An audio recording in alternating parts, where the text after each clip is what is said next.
Welcome back, everyone, to a new story. We really hope you enjoy it. It's funny. The things you remember when your life is collapsing. I don't remember the exact amount I lost, not down to the dollar, but I remember the sickly sweet smell of the cheap air freshener trying and failing to cover the scent of stale cigarette smoke and desperation.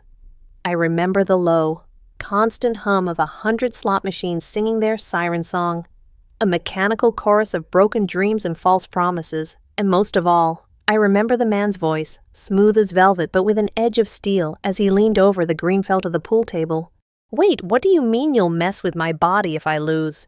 That was the question that should have been a red flag, a blaring alarm, a full-scale evacuation siren in my head. But my head wasn't working right, it was full of static, the buzzing of 1,000 bad decisions all crashing into each other.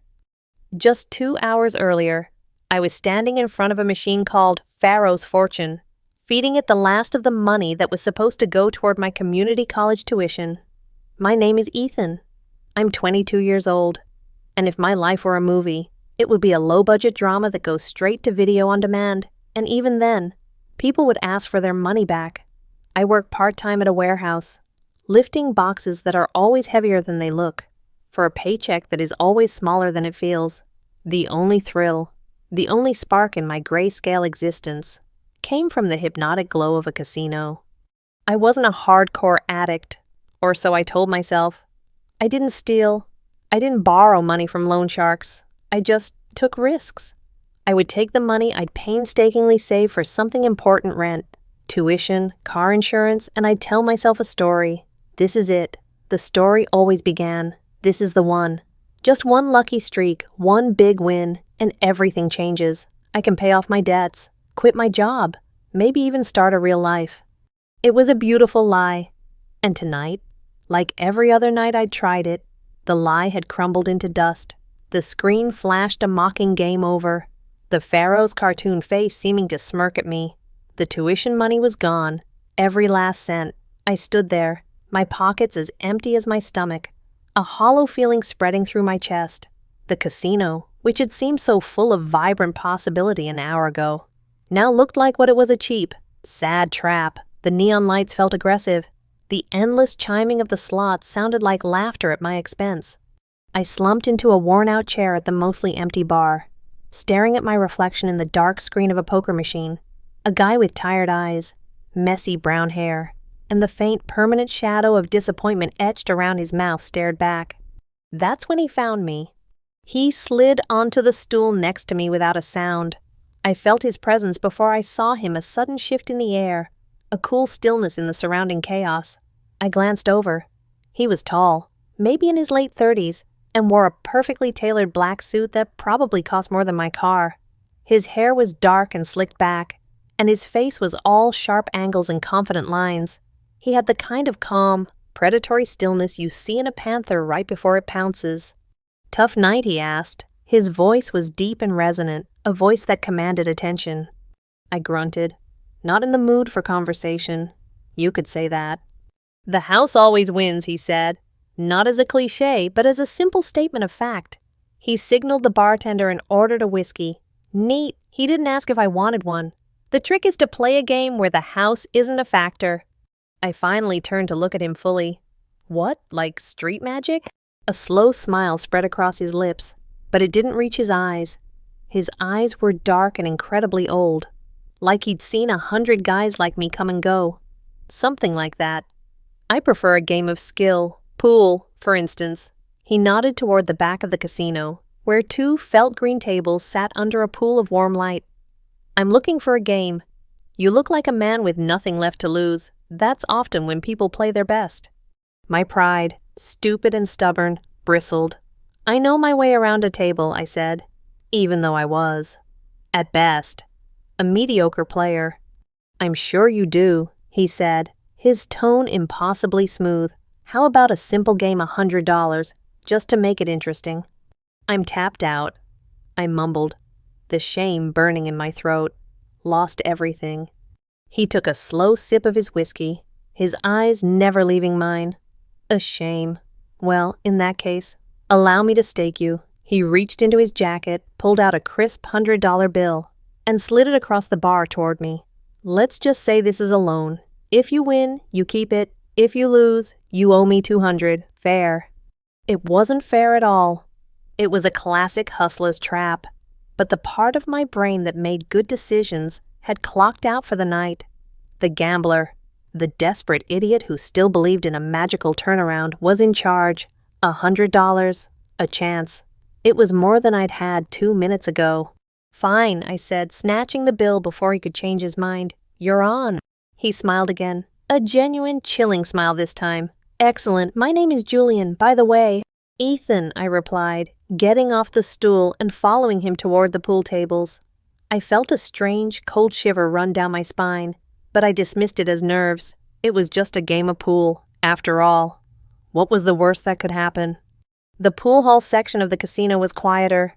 An island of focused silence in an ocean of noise. The rhythmic click of balls and the soft scrape of chalk were the only sounds. Julian moved with an unnerving grace, selecting a cue stick from the rack as if he were choosing a dueling sword. It was perfectly straight, and he handled it with a familiarity that should have been my second warning sign.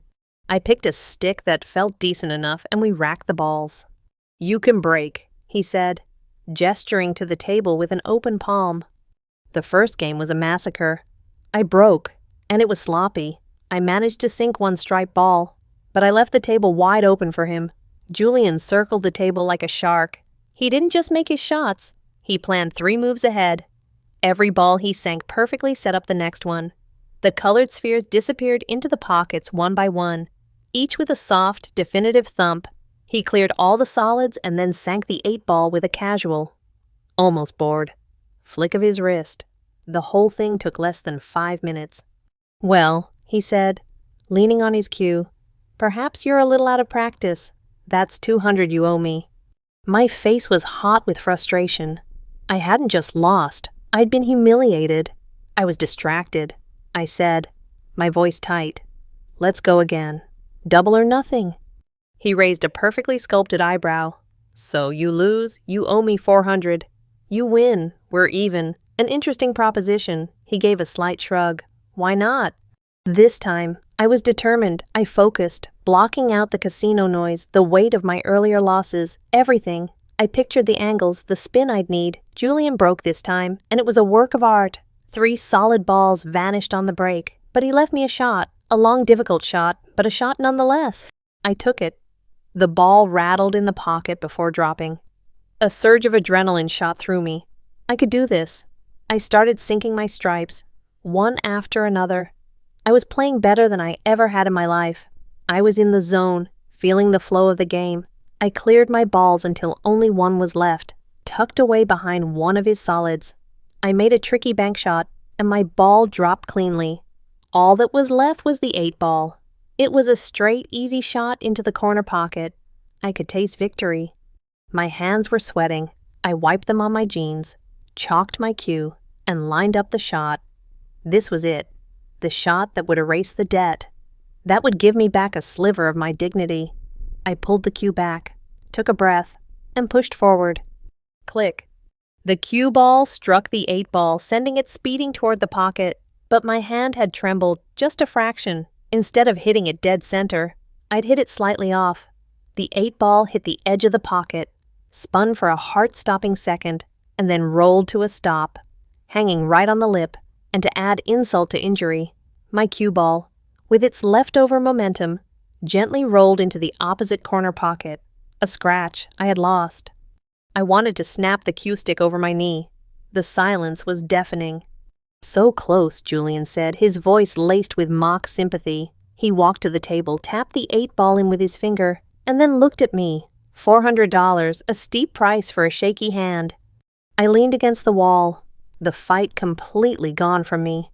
"I don't have it," I whispered, the words tasting like ash. "I told you. I'm broke." "Yes, you did," he said, setting his cue back in the rack with meticulous care. He walked back toward me, his presence suddenly feeling immense, oppressive. "You really have nothing left to lose, do you, Ethan?" I just shook my head, unable to speak. He was quiet for a long moment, studying me with those unnervingly dark eyes. Then he said, "Let's play one more game, the final game." With what I asked, my voice cracking. I can't bet what I don't have. We won't bet with money, he said, a strange light dancing in his eyes. We'll bet with something far more interesting. If you win, your debt is cleared. $400. Gone. You walk out of here a free man. My heart started to pound again, a stupid flicker of hope igniting in the ruins of my evening. And if I lose? He smiled, and this time it was all teeth. It was a predator's smile. If you lose, he said slowly, savoring each word, then I get to mess with your body. I stared at him, my brain trying to process the words. Mess with my body. What the hell does that mean? I let out a nervous, incredulous laugh. You gonna give me a wedgie draw on my face with a marker? What are you? A frat boy? I pictured something humiliating but harmless, a slap. Maybe being forced to do push-ups in the middle of the casino, in the haze of my desperation. It seemed like a joke, a bizarre but ultimately meaningless wager. Something like that, he said evasively, his gaze intense. Let's just say I'll be creative. It will be a significant and permanent alteration. Do we have a deal? Permanent, that word should have stopped me. It should have sent me running for the exit, but I was so far down the rabbit hole of loss and despair that my judgment was completely shot. All I heard was, if you win, your debt is cleared. It was a lifeline. A final, crazy chance to undo the night's damage. My gambling brain, the one that always made the worst possible choice, screamed at me to take it.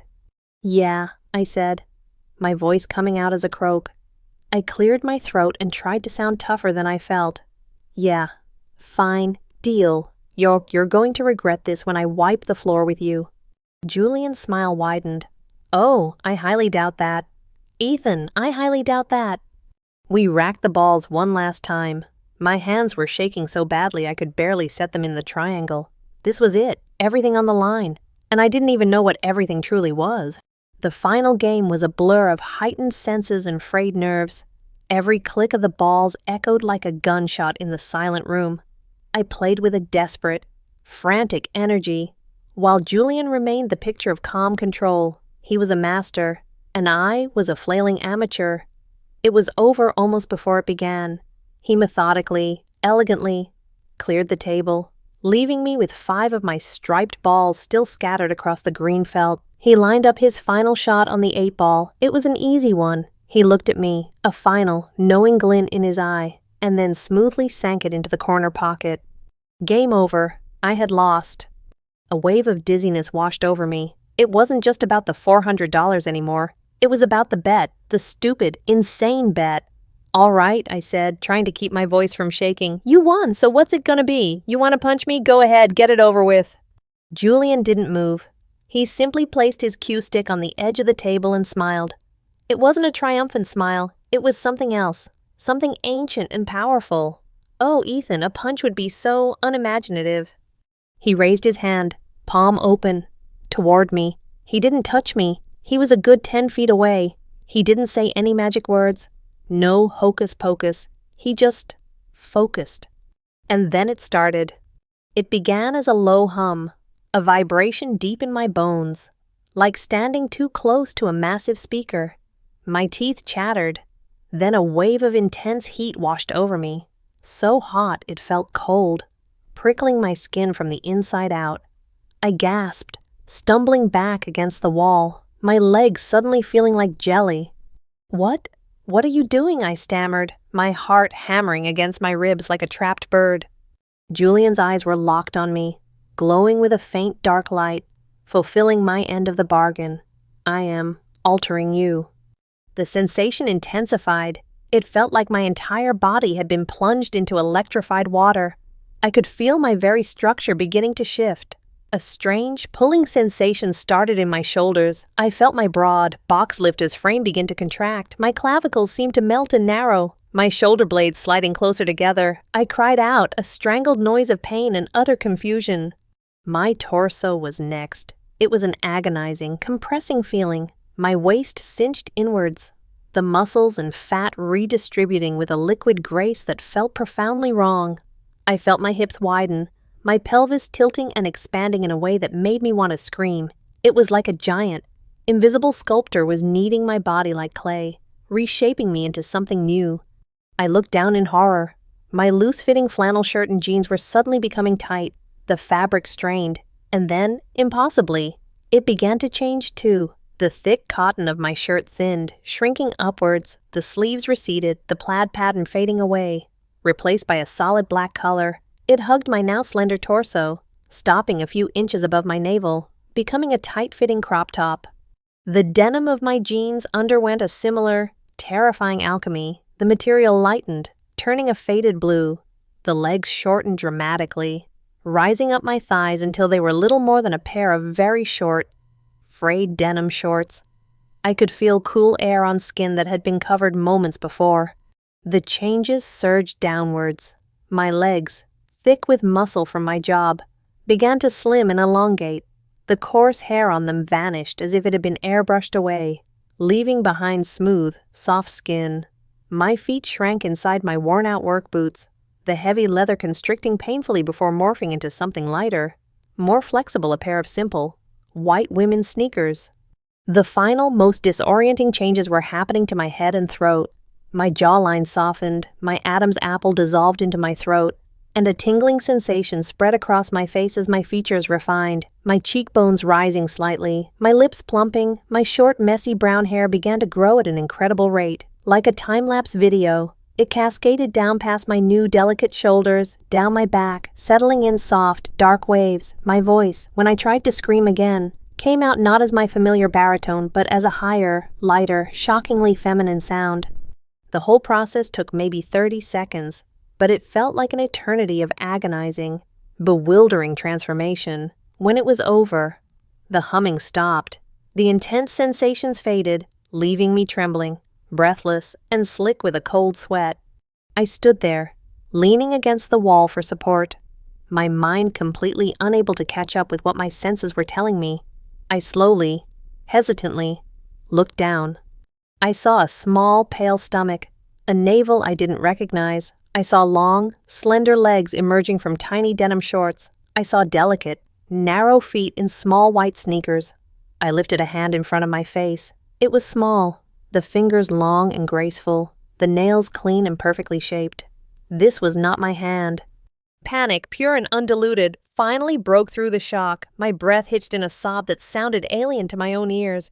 I looked up at Julian, my eyes wide with terror. "This isn't me," I whispered, my new voice trembling. "What the hell did you do to me?" Julian simply picked up his cue stick, giving it a thoughtful twirl. He looked me up and down, a connoisseur admiring his handiwork.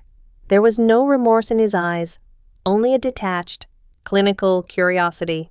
"A bet is a bet," he said with an infuriatingly calm shrug. "You lost, and I collected. Now, this is you. I think it's quite an improvement, don't you?" "Improvement," I shrieked, the high-pitched sound of my own voice making me flinch. "Change me back." Right now, I took a step forward, intending to lunge at him, but my balance was completely off. My center of gravity had shifted. My new, wider hips made my gait feel strange and wobbly. I stumbled, catching myself on the edge of the pool table. He chuckled, a low rumbling sound that made my skin crawl. "I'm afraid it doesn't work like that. The change is permanent," as we agreed. "We did not agree to this," I yelled, gesturing wildly at my new body. "This is insane. This is magic." The word felt stupid and childish on my tongue, but there was no other explanation. "Call it what you will," he said, turning to leave. He paused at the edge of the lighted area, looking back at me over his shoulder. "You know, it would be a simple matter for me to adjust your memories. I could make you think you were always a girl. It would make the transition so much easier for you. No more confusion, no more panic. You'd just be yourself." A cold dread, deeper than anything I had felt before, washed over me. The idea of losing my mind, my own history, was more terrifying than losing my body. My identity, my memories of being Ethan, were all I had left. "Don't you dare," I screamed, my voice raw with desperation. "Don't you touch my head. I'm still me. I'm still Ethan." He held up his hands in a gesture of mock surrender. "As you wish.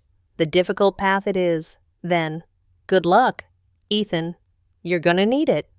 And with that, he turned and walked away, disappearing into the chaotic lights and sounds of the casino, leaving me alone. I stood there, trembling. For how long? I don't know. My mind was a maelstrom of denial, fear, and rage. This couldn't be real. It had to be a dream. A hallucination brought on by stress and cheap bar whiskey. I squeezed my eyes shut, praying that when I opened them, I would be back in my old body, that this would all be a bizarre nightmare. But when I opened them, nothing had changed. The smooth skin, the slender limbs, the tight clothes, they were all still there. My attention was drawn to my own body, a landscape that was now alien territory. The crop top was the worst part. It felt indecently short. I had never, in my entire life, shown my midriff in public. Now, a strip of pale, soft skin was on full display. I could feel the cool, recycled air of the casino on my stomach, a sensation so foreign it made me blush. I instinctively tried to pull the hem of the shirt down, but there was nothing to pull. It barely reached my navel. The shorts were just as bad. They were so tight, hugging the new, generous curve of my hips and butt in a way that felt both restrictive and alarmingly present. I was acutely aware of the shape of my own backside, a part of my body I had never given a second thought to before. I could feel the denim pressing against the soft flesh of my thighs. I had to get out of there. I felt 1,000 eyes on me, even though the pool hall was still mostly empty. My old, oversized jacket was lying on a chair where I'd tossed it hours ago. It felt like a relic from another lifetime. I scrambled over to it, my new legs feeling awkward and uncoordinated, and wrapped it around myself. It was huge on my new, smaller frame, but it was a shield.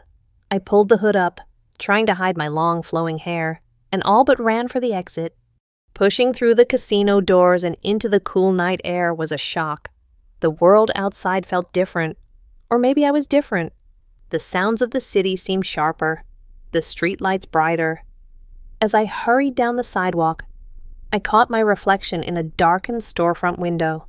For a second, I didn't recognize the person staring back. I saw a girl, tall and slim, with a cascade of dark hair, swallowed by a giant jacket. She looked terrified, her eyes wide and haunted. Then I realized that girl was me. The sob I'd been holding back finally broke free. I ducked into a dark alleyway, leaned against the cold brick wall, and slid to the ground, pulling my new, strange knees to my chest. I was trapped in the body of a stranger, and the man who did this to me was gone. I was utterly, completely alone. The walk back to my small, dingy apartment was the longest journey of my life. Every footstep felt wrong. My new, lighter body moved with a different rhythm, my hips swaying in a way I couldn't control. I kept my head down, the oversized hood of my jacket pulled low, praying no one would look at me, talk to me. The city at night, which had always been a familiar backdrop, now felt like a stage, and I was the unwilling star of a freak show. When I finally fumbled with my keys and stumbled into my apartment, I slammed the door and locked it, leaning against it as my legs gave out. I slid to the floor, my breath coming in ragged. Panicked gasps. Home. Safe. But nothing was safe anymore. The monster wasn't outside. It was me. After a few minutes, a grim determination took over. I couldn't hide on the floor forever. I needed to see. I needed to face what had been done to me. Pushing myself up on shaky legs, I walked on autopilot to the one place I knew I had to go, the bathroom. My hand trembled as I reached for the light switch. I flipped it on. The harsh, fluorescent bulb flickered to life, flooding the small, tiled room with cold, unforgiving light. And there, in the cheap, slightly stained mirror above the sink, was my reflection. I stared, my heart pounding a frantic, painful rhythm against my ribs. It wasn't me. The face looking back was a complete stranger, and yet, deep in the eyes, I could see my own terror. The eyes were the only familiar thing. They were still my shade of hazel, but they seemed larger now, more expressive, framed by long, dark lashes that I definitely didn't have before. The rest of the face was pretty. There was no other word for it. My jaw was softer, my nose was straighter and more delicate, and my lips were fuller, with a natural pink hue. The cascade of dark, Wavy hair framed this new face, making it look even more feminine. My skin was clear and smooth, devoid of the nicks from shaving and the occasional breakout I was used to. It was the face of a girl in her early 20s, a pretty girl who was currently looking horrified. I slowly lifted my small, slender hand and touched the cool surface of the mirror, my fingertips tracing the outline of the foreign face. Then I touched my own cheek. The skin was soft, pliant. I pinched it, hard. Pain flared, sharp and real. This wasn't a dream. A wave of nausea and vertigo swept over me. I gripped the edges of the sink, my knuckles turning white. My reflection mimicked the movement perfectly. "This isn't happening," I whispered. The voice that came out was a soft, breathy soprano. It was a pleasant voice, the kind of voice you'd hear from a singer or a radio DJ, but hearing it come from my own mouth was grotesque. I tried again, trying to force my old deeper tone. "My name is Ethan." The words came out sounding like a young woman trying to sound tough. It was pathetic. With a surge of desperate anger, I shrugged off my old jacket, letting it fall in a heap on the floor. I needed to see the full extent of the damage. I stared at the girl in the crop top and short shorts. She had a delicate collarbone, a flat stomach, and curves in places I had only ever had angles. My hands, moving as if they had a will of their own, went to the hem of the black crop top. My fingers were clumsy, shaking too much to get a good grip. After a moment of fumbling, I pulled it up and over my head, tossing it aside. And then I saw my chest. It wasn't flat anymore. Two soft, round mounds of flesh now sat where my pectoral muscles used to be. They weren't huge, but they were undeniably, unmistakably breast. I felt a fresh wave of panic mixed with a bizarre, clinical curiosity. I reached out a trembling hand and tentatively touched one. The skin was incredibly soft, the flesh yielding under my fingers. It felt real. It felt like a part of me. The thought was so disturbing, I snatched my hand back as if I'd been burned. My gaze traveled downward. The tight denim shorts were the last barrier. My heart was a drum solo in my ears. I had to know. I had to see everything. With a deep, shuddering breath, I unbuttoned the shorts. The zipper was stiff and unfamiliar. I tugged them down over my newly wide hips and slender legs, letting them pool around my ankles. I kicked them away. I stood there in nothing but a pair of plain white women's briefs that had replaced my old boxers. I was completely exposed, and the final, most fundamental part of my male identity was gone. In its place was the smooth, uninterrupted anatomy of a female. That was the breaking point, the sight of my own utterly transformed body, so completely and irrevocably changed, shattered the last of my composure. A strangled, guttural sound tore from my throat, a sound of pure, animal grief. I sank to the cold tile floor, wrapped my arms around myself, and finally, I broke down and cried. I cried for the body I had lost, for the life that had been stolen, and for the terrified stranger I had become. I woke up the next morning on the cold bathroom floor, my cheek pressed against the tiles, my body aching. For a blissful, fleeting second, I thought it had all been a nightmare. Then I moved, the unfamiliar weight on my chest, the long hair tickling my face, the strange lightness of my limbs, it all came crashing back. It was real. A grim, hollow feeling settled in my stomach. Crying wasn't going to fix this. Panicking wasn't going to change me back. I was stuck in this body, in this apartment, with no money and a set of clothes that looked like they belonged to a stranger. I couldn't stay locked in my bathroom forever. The first, most pressing problem was practical. I couldn't walk around the city in a crop top and tiny shorts, and I certainly couldn't go to my warehouse job like this. The thought of my co-workers' burly, gruff men who spent their days making crude jokes seeing me like this sent a hot spike of shame through me. I had to call in sick. I picked up my phone, my thumb hovering over my boss's number. But what would I say? My voice was a dead giveaway. I couldn't risk it. I typed out a terse text instead. Feeling really sick. Can't come in today. Sorry. I hit send before I could second guess it. The second problem was clothes. I had nothing. My old clothes were now like tents on my smaller frame. I rooted through my wallet. $7 and some change. Not nearly enough. Then I remembered the emergency stash of $50 bill I kept tucked inside an old book for a real crisis. Well, this was it. Getting ready to go outside was an ordeal. I was a stranger in my own home. I showered, the sensation of water on my new skin feeling bizarrely different. I avoided looking at my body as much as possible. When I got out, I was faced with the problem of my hair. It was a tangled, wavy mess. I didn't even own a brush. I ran my fingers through it as best I could, letting it air dry. The only clothes I had were the ones Julian had conjured onto me, with a deep sense of humiliation. I put the shorts and crop top back on, but I covered them with my old giant hoodie and a pair of sweatpants that I had to tie so tightly around my new, narrow waist that they bunched up. I looked ridiculous, a girl swimming in a man's clothes. I put on a baseball cap, tucked all my hair into it, and pulled the hood up. Hopefully, I could pass as just a very small, weird-looking guy. The trip to the discount clothing store downtown was nerve-wracking. Every person who glanced in my direction made my heart leap into my throat, but no one paid me any mind. I was just another anonymous face in the city. The store was a maze of bright lights and endless racks of clothing.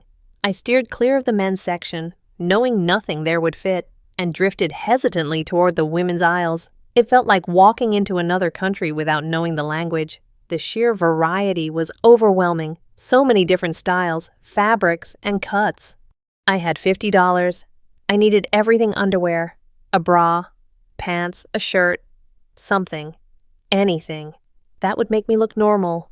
I started with the most daunting task: underwear. The wall of bras was a tapestry of lace, underwire, padding, and straps. I had no idea what size I was. I grabbed a few simple, non-lacy bralettes that looked like they might be stretchy, guessing at a size, and shoved them in my basket, my face burning. Next, jeans. I found the denim aisle and was confronted with another universe of confusing terms: skinny, bootcut, boyfriend, high-rise, low-rise. I just grabbed a pair of simple, dark-wash skinny jeans that looked about my size. Then a few plain t-shirts in neutral colors.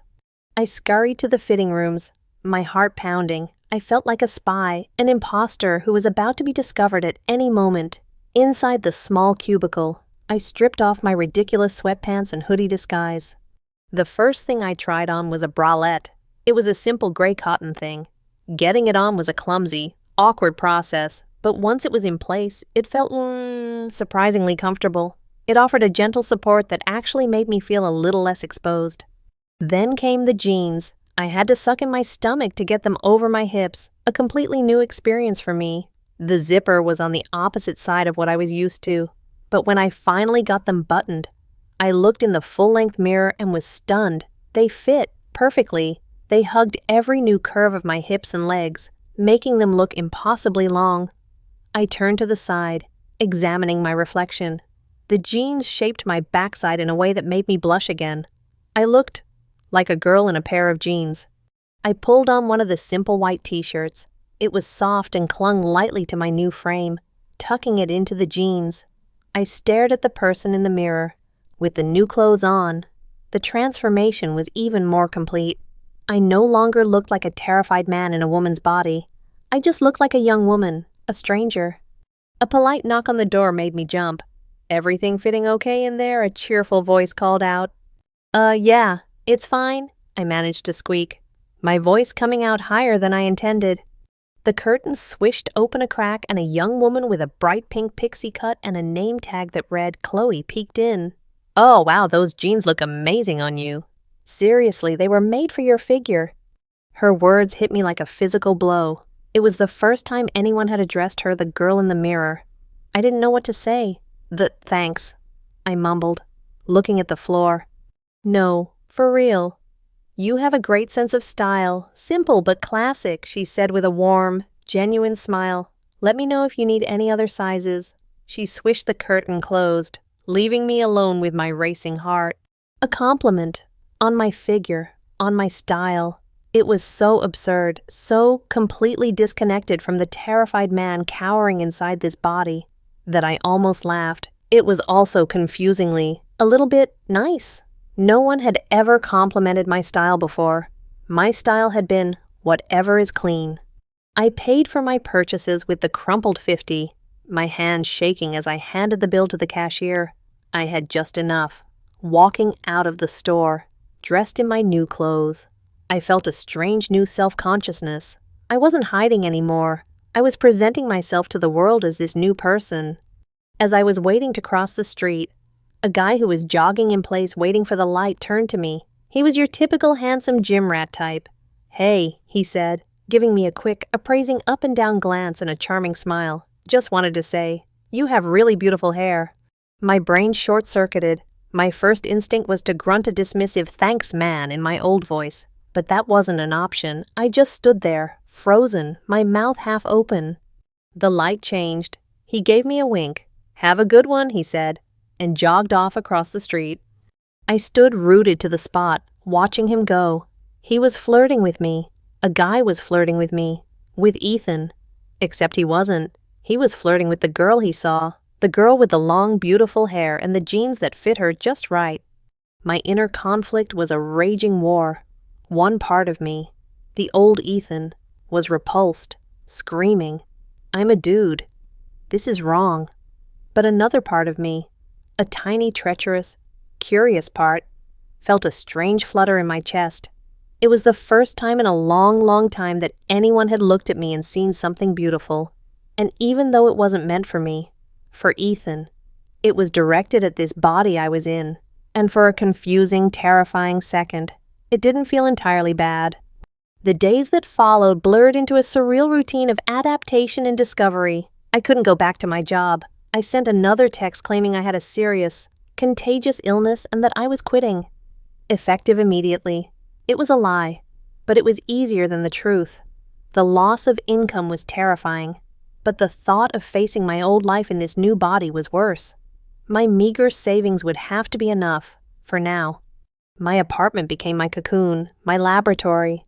With the internet as my guide, I began the bizarre process of learning how to be a woman. I spent hours watching makeup tutorials on YouTube, my large, clumsy hands trying to mimic the deft, practiced movements of the beauty gurus. My first attempt at eyeliner made me look like a raccoon. My foundation was patchy, but slowly, painstakingly, I learned. I discovered that a little bit of mascara made my already large eyes pop, and a touch of lip gloss made my new lips look fuller. It felt like painting a mask onto a stranger's face, but it was also a way to exert some control over my new appearance. Hair was another battle. I bought a cheap brush and conditioner and spent an entire afternoon just learning how to detangle the long, dark strands without wanting to rip them all out.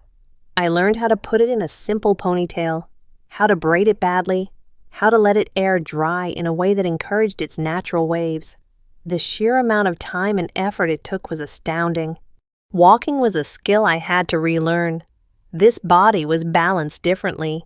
It moved with an innate grace that I, as Ethan, had never possessed. I practiced walking around my small apartment, trying to get used to the slight sway of my hips, the lighter footfalls. One day, out of a strange sense of morbid curiosity, I bought a cheap pair of low heels from the thrift store. Trying to walk in them was like trying to walk on stilts. I stumbled and wobbled, clutching the walls for support. But after a few days of practice, I could manage a short, hesitant walk across my living room without breaking an ankle. There was something about the added height, the way it forced me to stand up straighter and engage different muscles. That was oddly empowering. As the weeks turned into a month, my initial state of constant panic began to subside, replaced by a strange, weary acceptance. This was my reality now. The shock was wearing off, and in its place, something else was beginning to grow curiosity. I started venturing outside more, not just for groceries, but for walks in the park, for trips to the library. And I began to notice the small, subtle ways the world treated me differently. Men held doors open for me. Baristas smiled at me more. Strangers on the street were more likely to meet my gaze with a polite nod than the indifferent anonymity I was used to. It was like I had been given a backstage pass to a different version of reality. The constant low-grade hostility and competition that had underscored my interactions as a young man was gone. In its place was a different social currency, one based on looks, on smiles, on a perceived softness. I hated the reason for it, hated that it was tied to this body I never asked for, but I couldn't deny that it was. In many ways, an easier, gentler world to navigate. My internal monologue was a constant war. This isn't you. You're Ethan. You're a man. But isn't it nice that the world isn't so harsh anymore? They're only nice to you because of how you look.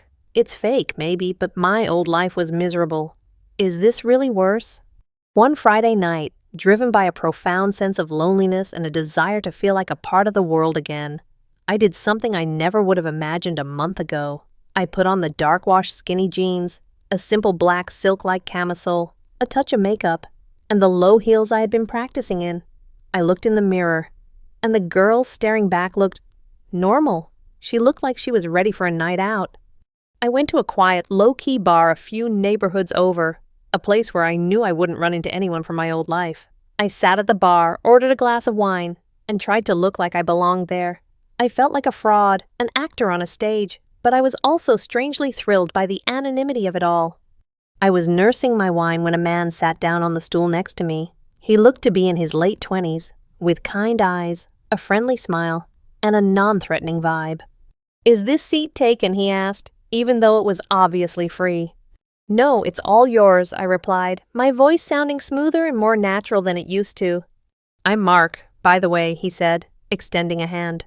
I hesitated for a fraction of a second. I couldn't say Ethan.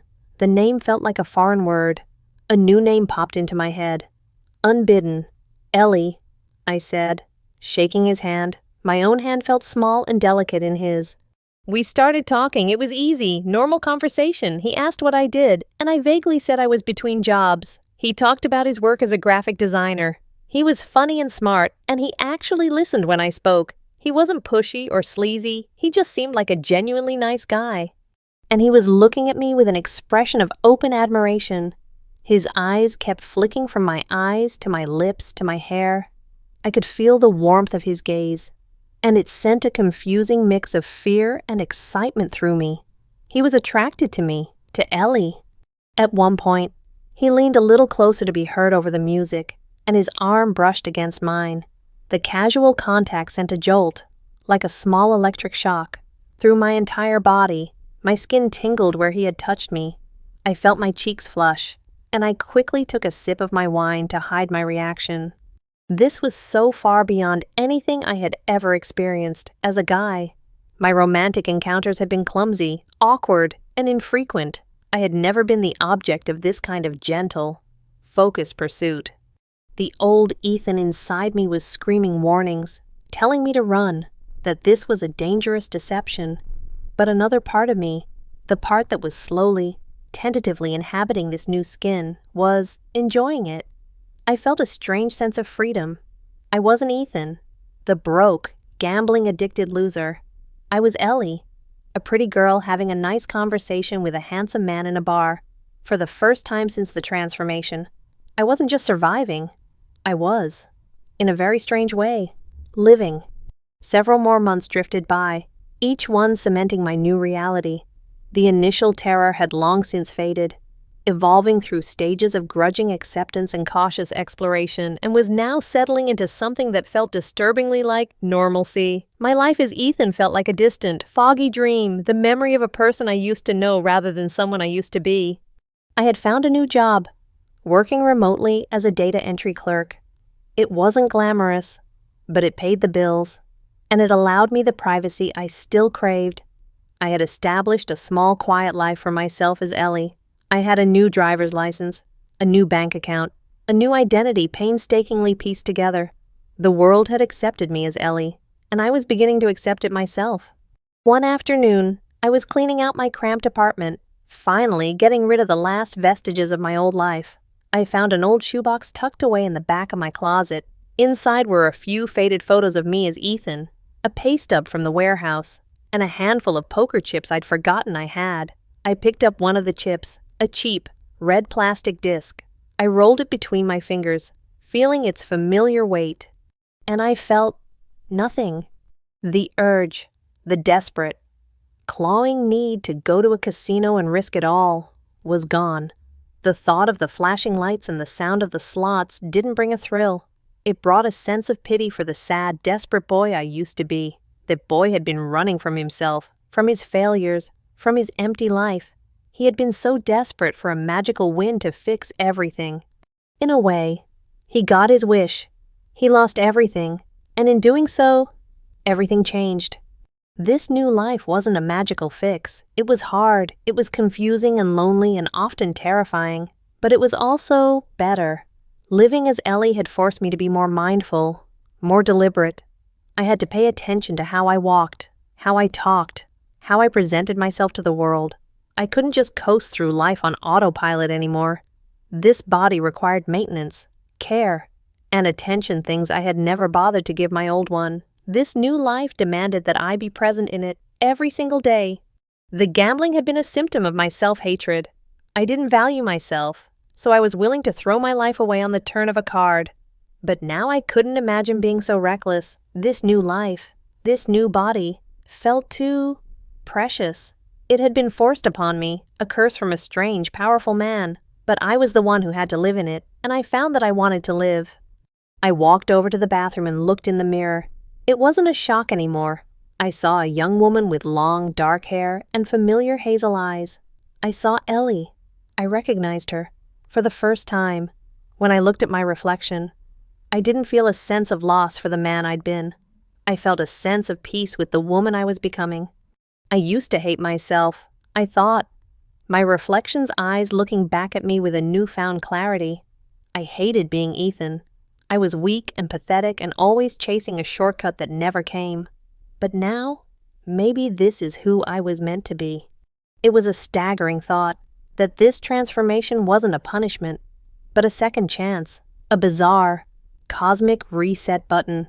Julian had taken my body, but he had inadvertently given me a new life, one free from the addiction and self-loathing that had defined my old one.